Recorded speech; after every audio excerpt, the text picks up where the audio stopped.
ഫറവോൻ്റെ അടിമത്തത്തിൽ നിന്നുള്ള വീണ്ടെടുപ്പിന് വേണ്ടി ഒരു കുഞ്ഞാട് അർദ്ധരാത്രിയിൽ അറുക്കപ്പെടുകയും ആ കുഞ്ഞാടിൻ്റെ രക്തം ഏതെല്ലാം വീടുകളുടെ കട്ടിളപ്പടിമേലും കുറുമ്പടിമേലും പുരട്ടിയോ ആ ഭവനങ്ങളിൽ വസിക്കുന്നവർ സംഹാരദൂതൻ തൊടാതെ അന്ന് രാത്രിയിൽ അവർക്കെല്ലാവർക്കും അവിടെ നിന്ന് കനാൻ നാട്ടിലേക്ക് യാത്ര ആരംഭിക്കുവാൻ കഴിഞ്ഞു. അവർക്ക് മിസ്രയീമിൽ നിന്ന് വിടുതൽ ലഭിച്ചത് അവർക്ക് വേണ്ടി ഒരു കുഞ്ഞാട് അറുക്കപ്പെട്ടത് കൊണ്ട് മാത്രമാണ്. ആ കുഞ്ഞാടിൻ്റെ രക്തത്താലാണ് അവർക്ക് അവിടെ നിന്നൊരു പുതിയ ജീവിതം ലഭിച്ചത്.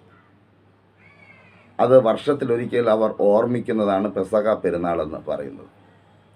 എന്നാൽ നമ്മെ സംബന്ധിച്ച് വർഷത്തിലൊരിക്കൽ ഓർമ്മിക്കുവാൻ നാം യഹൂദരല്ല, യഹൂദന്മാർക്കാണ് പെസഹ പെരുന്നാൾ.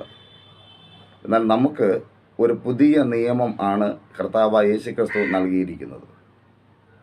അത് ഒരിക്കൽ എന്നേക്കുമായി പെസഹ കുഞ്ഞാട് എന്ന വണ്ണം നമ്മുടെ കർത്താവായ യേശുക്രിസ്തു നമുക്ക് വേണ്ടി അറുക്കപ്പെട്ടു.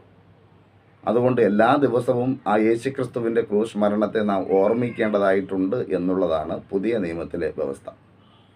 യോഹന്നാൻ എഴുതിയ സുവിശേഷം 1-ാം അധ്യായം 29-ാമത്തെ വാക്യത്തിൽ സ്നാപക യോഹന്നാൻ കർത്താവായ യേശുക്രിസ്തുവിനെ ശുശ്രൂഷയ്ക്ക് വേണ്ടി ഇറങ്ങി വരുന്ന സമയത്ത് കാണുമ്പോൾ ഇതാ ലോകത്തിൻ്റെ പാപത്തെ ചുമക്കുന്ന ദൈവത്തിൻ്റെ കുഞ്ഞാട് എന്ന് രേഖപ്പെടുത്തിയിരിക്കുന്നു.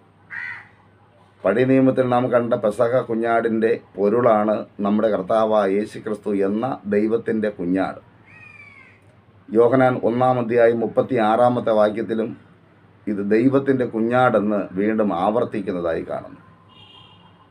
ലോകത്തിലെ പാപത്തെ